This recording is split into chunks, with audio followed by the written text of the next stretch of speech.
What is Fauvism? Fauvism, emerging in the early 20th century, is an art movement distinguished by its radical use of bold, non-naturalistic colors and expressive, often loose brushwork.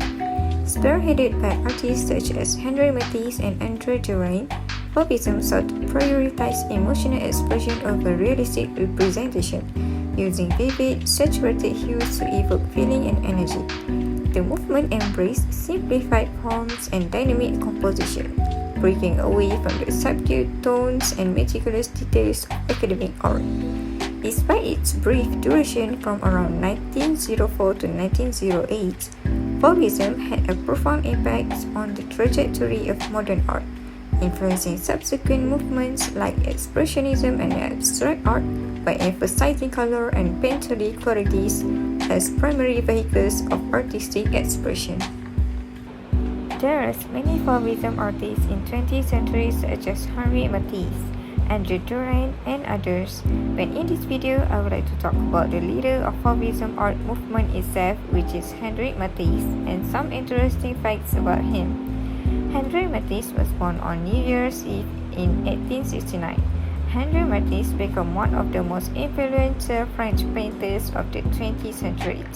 Not only did his use of bright colors and distorted shapes lead to the rise of Fauvism, but his work served as inspiration for both his contemporaries and the artists who came after him. As I mentioned before, in this video, I would like to talk about some interesting facts about him. So here are some surprising facts about the life of Henri Matisse. Number 1. Matisse didn't plan on becoming an artist. Henri Matisse planned to be a lawyer. He attended law school, passed his exam in 1888, and worked as a law clerk until he came down with a severe case of appendicitis in 1889. While he was recovering, his mother gifted him art supplies for entertainment. It was only then that he discovered his passion for art and decided to become an artist. Number 2. His colors were inspired by his travels. After marrying Emily Perrier in 1898, Matisse traveled for a year. In London, he studied the works of the Romantic landscape painter J.M.W. Turner, who was known for his use of light and color to create atmosphere. He then traveled to Corsica and the Côte d'Azur, where the primary colors he's been using in an impressionist style became brighter, inspired by the landscape he encountered on the Mediterranean coast. Matisse traveled more throughout his life and allowed his experience to shape his art. Other than that, Matisse and Picasso were friends and rivals. On the surface, it may seem Pablo Picasso and Matisse had a lot in common. Both were inspired by the work of Paul Cézanne. Both played with unconventional forms and colors in their works, and both were friends of Gertrude Stein. But the men did not take an immediate liking to one another when Stein introduced them in 1906 in her Paris salon. After several years of rivalry, Matisse and Picasso did begin to enjoy each other's company. Matisse later said of Picasso, "We've got to see each other often, because when one of us goes, there are things the other will no longer be able to say to anyone." Yet the competitive nature of their relationship never diminished. They fiercely debate aesthetics and the merits of commission, and many of their works were painted in response to something they had seen painted by the other. Matisse famously called their relationship a boxing match.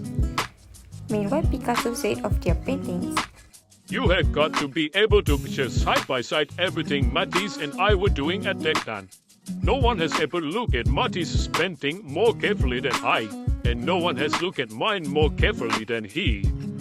Another surprising fact about Matisse is Matisse was an animal lover. Matisse loved nature and animals, and he was devoted to his three feline companions named Cozy, Minage, and Lapus.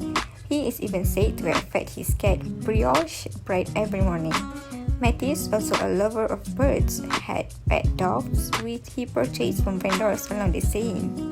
Both these animals and others have appeared in his art. And last but not least of an interesting and surprising facts about Henri Matisse, Matisse's cuts out were driven by poor physical health. Later in life, Matisse was plagued with poor health and found himself in a wheelchair and unable to stand at an easel, so he began painting with scissors as his primary medium. He would cut sheets of painted paper into small pieces in various shapes and sizes and arrange them into compositions sometimes as large as entire walls. That's all from me. Thank you for listening.